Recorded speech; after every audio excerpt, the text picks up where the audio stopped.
دنیا کا دستور ہے جب کوئی اہم ایونٹ ہونے والا ہوتا ہے نا اس کی اناؤنسمنٹ کی جاتی ہے. نبی پاک علیہ الصلوۃ والسلام وجہ تخلیق کائنات ہیں. He is the reason of the all creation. اور یہ حدیث قدسی میں ہے. اللہ فرماتا ہے اے محبوب میں تمہیں نہ بناتا تو یہ کائنات نہ بناتا. جبھی تو اعلیٰ حضرت کہتے ہیں نا زمین و زمان تمہارے لیے، مکین و مکان تمہارے لیے، چنین و چنا تمہارے لیے، آقا بنے دو جہاں تمہارے لیے. تو یہ کائنات نبی پاک کے لیے بنی ہے. تو اب آپ کی آمد کا وقت تھا تو ایک ایسا اناؤنسمنٹ دنیا میں ہوا، ایسے واقعات ہونے لگے کہ دنیا کو گویا جھنجھوڑ دیا گیا. آقا علیہ الصلوۃ والسلام کی ولادت سے 55 دن پہلے ایک بڑا کمال کا واقعہ ہوا. اور یہ واقعہ کیا تھا؟ یمن کا بادشاہ تھا ابرہہ. اس نے ایک پلان کیا کہ یہ مسلمان کعبے کا طواف کیوں کرتے ہیں، کعبے پہ جا کر حج کیوں کرتے ہیں، کیوں نہ میں کعبے کو ہی گرا دیتا ہوں اور معاذ اللہ اس کو تہس نہس کر کے اس کے پتھر لے کر یمن میں کعبہ بنا لوں گا، پھر یہ سارے لوگ میرے پاس آئیں گے. اب اس نے پلان کیا کہ مکے پر اٹیک کرنے کے لیے، دیکھیں اس زمانے میں تو جو لڑائی ہوتی تھی وہ گھوڑوں پر اور اونٹوں پر ہوتی تھی، وہ ہاتھیوں کا لشکر لے کر چلا گیا، مکے کا گھیراؤ کیا. اور پھر کیا کیا، مکے والوں کے مویشی جو تھے، مکے والوں کے جو جانور تھے وہ بھی اس نے پکڑنا شروع کر دیے. حضرت عبد المطلب اس کے خیمے میں داخل ہوتے ہیں. اللہ نے ان کی پیشانی پر ایسا نور نبوت عطا کیا تھا، وہ خیمے میں داخل ہوئے. ابرہہ روب میں آ گیا، عزت کے لیے کھڑا ہو گیا، اپنے برابر میں بٹھایا اور کہا حضرت فرمائیے کیسے آنا ہوا. حضرت عبد المطلب نے بڑی عجیب ڈیمانڈ کی. آپ نے کہا کہ تم نے مکے والوں کے مویشی، ان کی بکریاں، ان کے جانور پکڑ لیے، ہمارے جانور ہمارے واپس کر دو.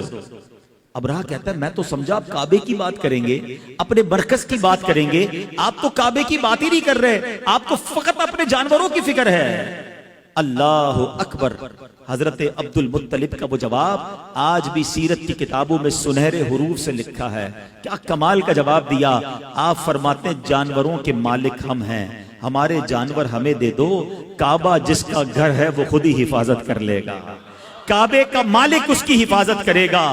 ابرہہ کو بات سمجھ نہ آئی، وہ سمجھنے لگا کہ لگتا ہے کنفیوز ہو گئے ہیں، لگتا ہے ڈر گئے ہیں، جانور چھوڑ دیے گئے. حضرت عبد المطلب نے عجب اناؤنسمنٹ کیا، مکے والوں سے کہا سارے لوگ اپنے جانور لیں اور پہاڑوں پر چلے جائیں. nobody dare to resist. کوئی وہاں پر رکاوٹ لینے کے لیے تیار نہیں ہے. فقط حضرت عبد المطلب اب کعبے پر جاتے ہیں، کعبے کی دیوار کو تھامتے ہیں اور وہ رکت انگیز دعا کرتے ہیں کہ اے رب کریم، اے کعبے کے مالک، آج تجھے اپنی قدرت کا نظارہ دکھانا ہے، آج ان ظالموں کو تو نے بتانا ہے کہ تو اور تیرے ماننے والے حق پر ہیں. آپ رکت انگیز دعائیں کرتے رہے، اللہ کو پکارتے رہے اور اس کے بعد آپ بھی کعبے کے سے دور ہو کر پہاڑ پر چلے گئے. ابرہہ نے آرڈر دیا کہ ہاتھی چلیں اور کعبے کو تہس نہس کر کے رکھ دیں. مگر اب دنیا نے ایک عجب نظارہ دیکھا. اب اللہ نے اپنی قدرت کا ایک عجب نظارہ دکھایا. جس ہاتھی پر ابرہہ بیٹھتا تھا وہ ہاتھی اپنی جگہ سے ٹس سے بس نہیں ہو رہا تھا. کعبے کی طرف رخ کرتے تھے وہ موو نہیں کرتا تھا، اس کا رخ چینج کرتے